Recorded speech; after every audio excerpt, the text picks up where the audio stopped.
Ya, ini dia negara Arab Saudi dengan visi misinya 2030 merupakan peta jalan Arab Saudi menuju masa depan yang berkelanjutan secara ekonomi, di mana warga dan penduduknya menikmati hak yang sama dan standar hidup yang tinggi. Visi tersebut diluncurkan pada tahun 2017. Setelah lebih dari 5 tahun sejak diluncurkan, berikut target yang akan dicapai oleh Arab Saudi. Mari kita simak di Nabila Banafi Official.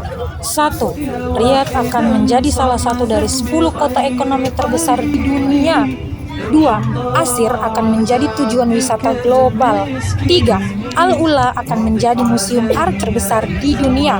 4. Jeddah akan menjadi salah satu dari 100 kota teratas di dunia.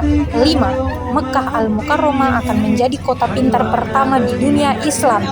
Dan selanjutnya adalah Arab Saudi akan menjadi tujuan dunia. Dan salah satu tujuan kami hari ini adalah menuju Jabal Uhud. Jabal Uhud merupakan gunung yang menyimpan sejarah penting dalam Islam karena menjadi saksi perjuangan Rasulullah SAW dan para sahabat dalam menyebarkan ajaran Islam. Perang Uhud terjadi pada tahun ketiga Hijriah dan merupakan perang luar kota. Perang ini terjadi karena pembalasan kaum Quraisy atas kekalahannya dalam perang Badar sebelumnya. Perang Uhud melibatkan pasukan Muslim sekitar 300 orang melawan pasukan kafir Quraisy sebanyak 3.000 orang. Dalam pertempuran tersebut sebanyak 70 kaum muslimin gugur. Perang Uhud dimenangkan oleh pasukan Islam. Meski mendapat kemenangan, pasukan Islam saat itu mendapat pelajaran yang sangat penting. Apa itu? Yaitu jangan melanggar kesepakatan dan perintah Rasulullah SAW. Rasulullah meminta para sahabat untuk melihat pasukan muslim yang gugur setelah perang Uhud reda. Perang tersebut menggugurkan Hamzah bin Abdul Muthalib, paman Rasulullah SAW.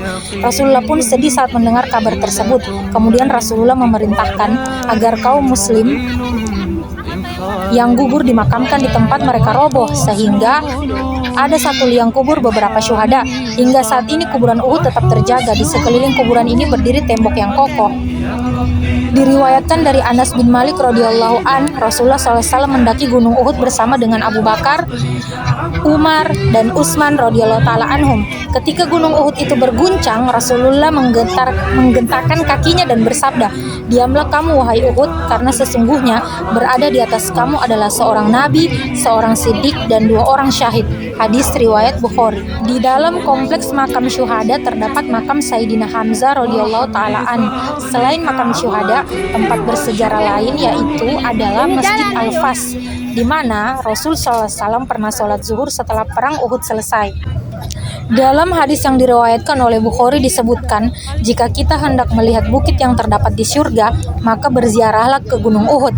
Nabi Muhammad SAW bersabda, Gunung Uhud adalah salah satu dari bukit-bukit yang terdapat di surga. Yang perlu kita ketahui tentang Gunung Uhud adalah kabar dari Rasulullah SAW untuk sahabatnya Umar dan Utsman. Suatu ketika Rasulullah pernah memberikan kabar kepada Umar bin Khattab dan Utsman bin Affan bahwa mereka akan mendapatkan syahadah atau mati syahid. Ini merupakan bentuk informasi dengan dalil yang kuat bahwa Rasulullah tidak berbicara berdasarkan hawa nafsu belakang. Sebagaimana dalam Quran surat An-Najm ayat 3 dan 4. Sekian tahun setelah itu terbuktilah apa yang disabdakan oleh Nabi Muhammad SAW.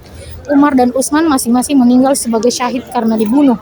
Umar bin Khattab dibunuh oleh Abu Lu'lu'ah al-Majusi saat sedang sholat subuh dan mati syahid akibat dari tikaman pisau Abu Lu'lu'ah. Sedangkan Utsman bin Affan dibunuh di rumahnya saat sedang membaca Al-Quran oleh sekelompok orang Khawarij. Masih banyak yang perlu kita pelajari dan kita dalami dalam sejarah Islam. Bisa teman-teman baca langsung di buku-buku sejarah, baik yang berbahasa Arab langsung maupun yang berbahasa Indonesia. Tapi jangan lupa, jika teman-teman berkunjung, jangan sampai tersibukkan dengan foto atau berselfie ria, tapi perbanyaklah untuk menghayati kebesaran Allah Subhanahu wa taala dan juga berzikir serta bersolawat kepada Nabi SAW dan para sahabatnya. Sampai jumpa di vlog saya selanjutnya. Thank you so much for all.